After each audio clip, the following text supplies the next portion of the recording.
Selamünaleyküm. Herkesin günü hayrola. Hatice ile Dikişe dair hoş geldiniz. Bugün sizlerle birlikte pratik bir şekilde eşofman alt dikimini göstermeye çalışacağım inşallah. Çalışmaya geçmeden önce kanalıma ücretsiz bir şekilde abone olup yandaki zili de aktif hale getirirseniz yüklediğim tüm videolardan haberdar olabilirsiniz. Ayrıca bizi Instagram'dan Hatice ile hesabından da takip edebilirsiniz. Oradan da isteklerinizi ulaştırabilirsiniz. Elimizden geldiği kadar yardımcı olmaya çalışıyoruz. Şimdi çalışmamıza geçelim.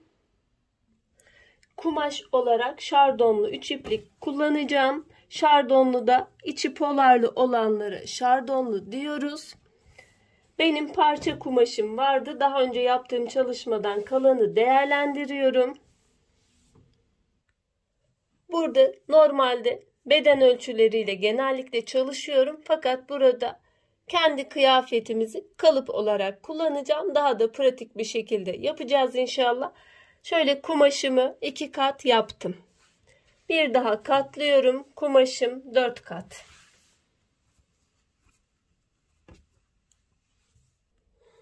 Daha önce yaptığım aynı kumaştan çalışmayı kullanacağım. Burada ters tarafını çeviriyoruz.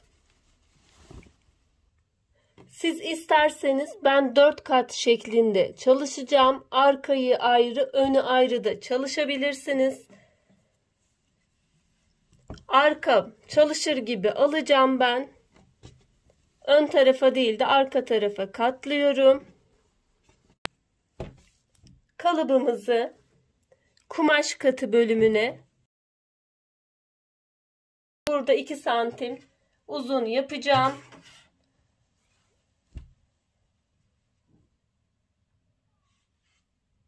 İki santim bir pay bıraktım. Bundan bir tık daha uzun olacak. Şöyle ölçümü alıyorum. Bel kısmını.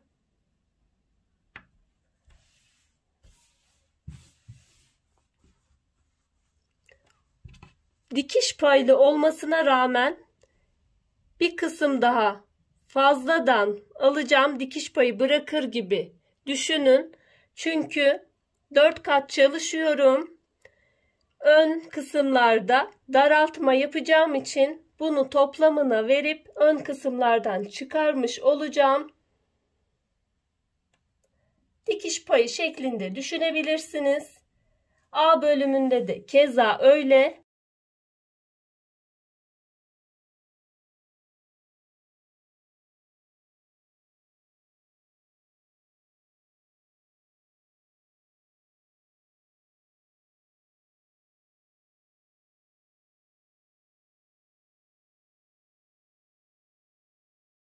Çizimimizi yaptık. Bel kısmını ayrı yapacağız ve paça bölümüne burada olduğu gibi yine daha önceki çalıştığım gibi ribana yapacağız.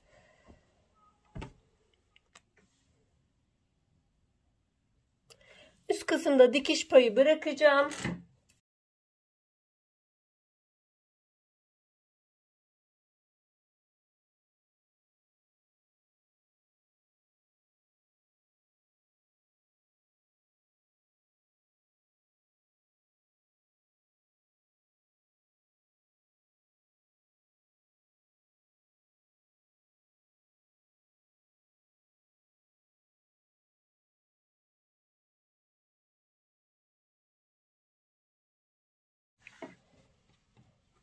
Açıyorum.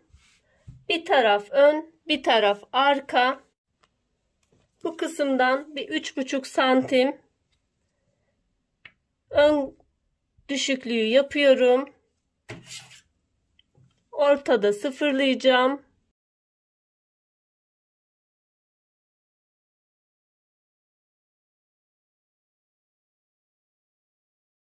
Ön kısımlarda da daraltma yapıyorum.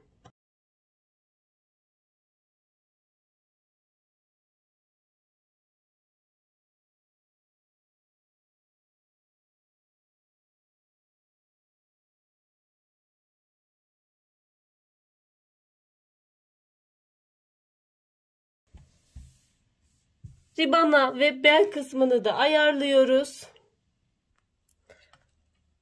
Ribanalarını alıyorum. Kalanından da beli çıkaracağım.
Ön ağları bir, arka ağları bir dikiyoruz ve temizlemesini yapıyoruz.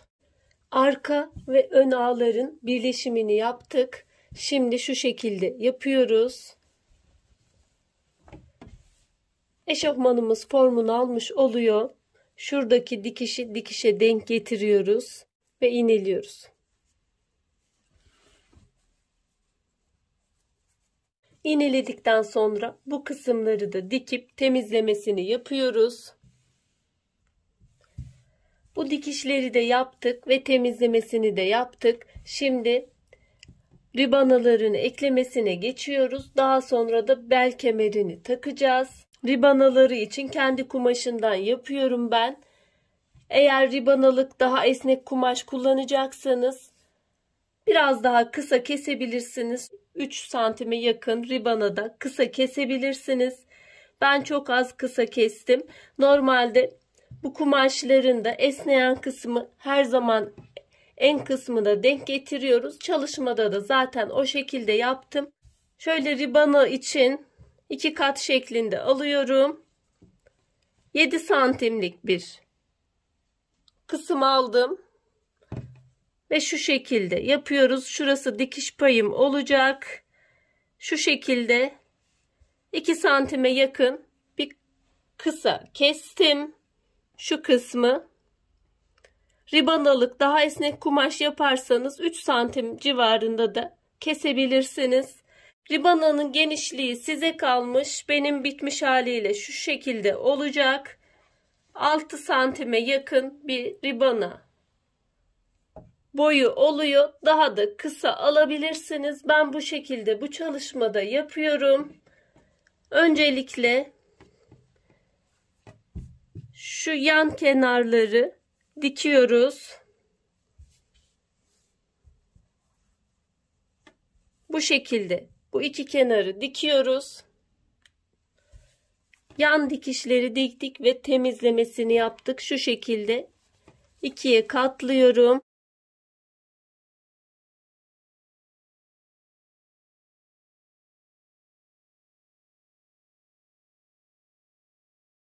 Paça kısmında da ribana kısmında da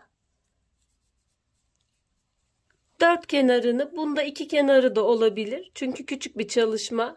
İşaret alıyorum.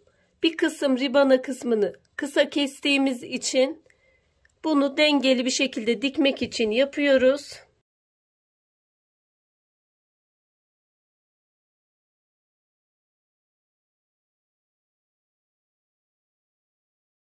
Dikişi dikişe denk getiriyorum.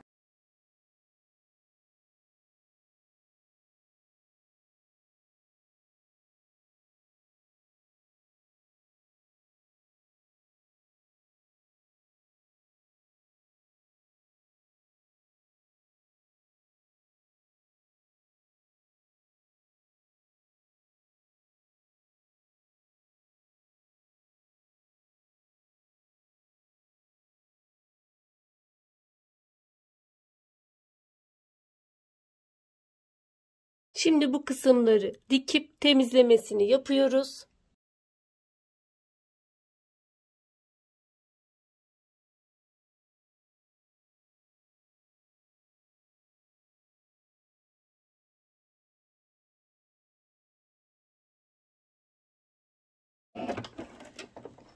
Diktikten sonra makinenizin zikzak ayarıyla temizlemesini yapabilirsiniz. Overlock makineniz yoksa.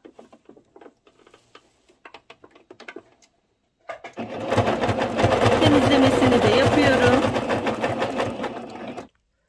Ribanalarını da ekledikten sonra bel kısmına geçiyoruz. Bel kısmına şöyle kumaşımın yettiği kadar ben 2 parça şeklinde aldım. Tek parça şeklinde alabilirsiniz. Benim 2 taraftan dikişli olacak. Kumaşım yetmediği için bu şekilde aldım. Ben 2 santime yakın bir kısalık aldım. Çok da esnemiyor kumaşım. Bu şekilde ayarlıyoruz. Şimdi her iki tarafın dikişini, genişliğini de yapacağımız lastiğe göre ayarlama yapıyoruz.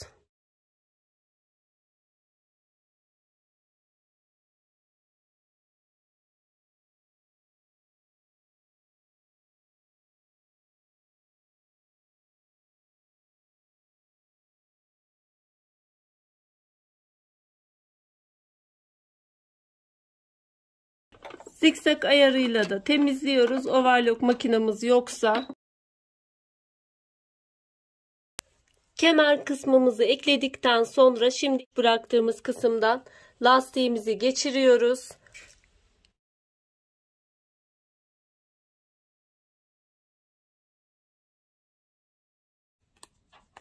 Geçirdikten sonra üst üste şu şekilde yerleştirerek şuradan 2 dikiş yapıyoruz.